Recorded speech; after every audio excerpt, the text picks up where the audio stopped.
Now, hopes are fading this afternoon for scores of worshippers trapped underneath the rubble of a sixth-floor building, which came down Tuesday afternoon at Achimbatabi in the eastern region. Rescuers have retrieved 2 bodies today, both of them dead, bringing the death toll to 19 out of the 27 persons retrieved so far. 8 others who survived remain in hospital. This afternoon, there is strong stench emanating from the rubble. The rescue teams led by NATMO have been given updates on the rescue mission and say it will continue until the last body is brought out, dead or alive. Director of Inspectorate at NATMO, Richard Amoyate, gave the following details a while ago. We've met you once again this afternoon to update you on what has happened so far. From our last updates, 1 body has been recovered and sent to the Odan Government Hospital. And I must once again say, on behalf of the team who have been working since Tuesday, we send our heartfelt sympathies and condolences to bereaved families. And then also assure that we are going to work and search through every rubble until the last man is rescued or the last body is recovered. Let me take this opportunity to give you a breakdown of what has been happening so far. On the first day, 5 bodies were recovered and 9 persons were rescued and sent to the Odan Government Hospital. After 1 person passed on, and the hospital confirmed 6 persons dead on the first day. On the second day, 10 persons or 10 bodies were recovered and sent to the government hospital. Were all confirmed dead. And today, as at this very moment, 2 bodies have been recovered today. So in all, 18 bodies have been recovered from the rubbles and declared dead. You know, we are painstakingly searching through the rubble because we don't know the numbers we are searching for. So I don't want to put any time based on what we are doing. But like I've said, we're going to search through until we've searched through everything. And then we are sure that there's nobody in there. Thank you. That is our major challenge because nobody is able to confirm the numbers that were in the building at the time of the collapse. So that's why I said we are searching through everything until we finish clearing the rubble. Then we are sure that there is nobody left in there.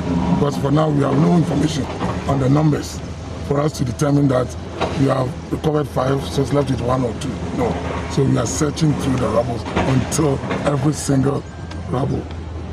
So that means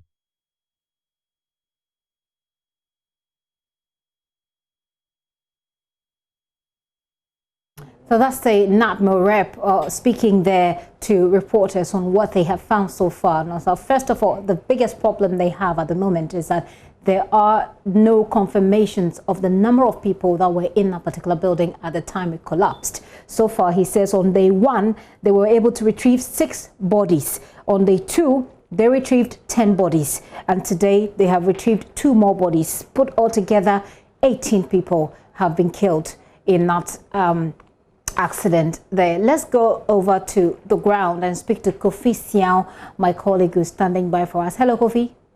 Hello. Kofi, what is happening right this moment? Come again?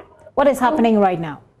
Okay, so the NADMO officials are still on their rescue operation. For now, there are 5 of the excavators here and about 5 of the tipper trucks. So what they do is that they are on the rubble and making sure that they go beneath it to to ensure that they are able to retrieve all the people who have been trapped under the rubble. So that is what is happening currently. And they've been doing that since morning.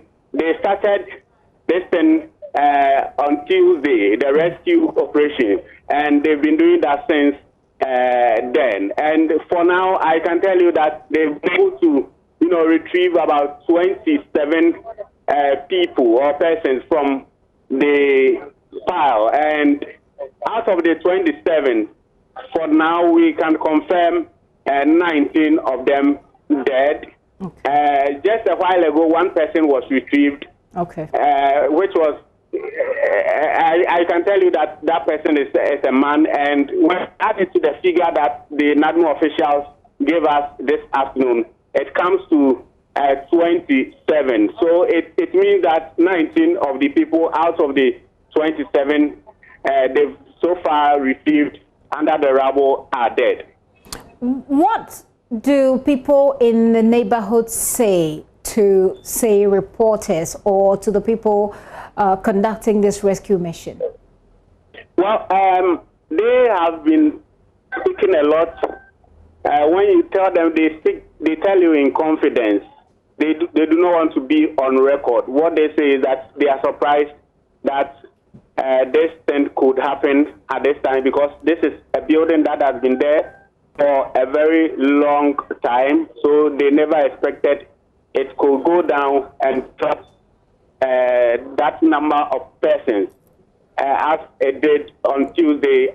And they're still struggling as they struggle to, retrieve the people who were trapped under the rubble. So if you ask me, the families of some of the people who are trapped under the rubble are all here.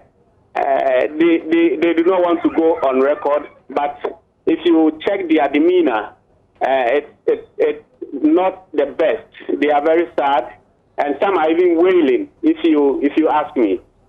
And so I was going to come to the families. One of the problems that the rescuers say they face is that they don't know the number of people they're dealing with now. So there is no confirmation of how many people may be trapped there. Are the family members able to confirm that I have my family member who went in there and hasn't been accounted for, so they can help with the rescue process? Is that something happening? Yes, they are here, and they for now cannot tell if their family members are there or their relatives are there. What they tell the NADMO officials is that they, told them they were going to church, but they couldn't return. So they are here to find out if they are part of the people who are trapped under the rubble. So if you ask the family members, even though they are worried, they still have hope that when they are able to retrieve these people, their family members who are supposedly under the rubble will be alive. Right. Kofi, we'll say very big thanks. I mean, is there any new details or any new development that you need to share with us? Otherwise, that will be all for me for now. Okay, you were asking me about the difficulty the rescue team are facing. The only difficulty now is the iron rods that are, embedded in the concrete work, and it is making it difficult for the excavators to penetrate and rescue the people who are under the pile. So if you ask me, that is the only challenge that the rescuers are saying they are facing. Right. Thank you very much, Kofi, and I'm sure that will come to you when there is new information. Kofi Sian is our correspondent in the eastern region there, helping us. Now, the picture you saw there is the original building before it collapsed. This is how it looked like before it collapsed. And if you take a very critical look at it, it looks like it was still being built. Even if you look at the top, it looks like they weren't done. It looks like it was going to go a bit farther up. But that's it, the building which collapsed. So you can understand the heap that the rescuers have to deal with in trying to get the people who may be trapped beneath it.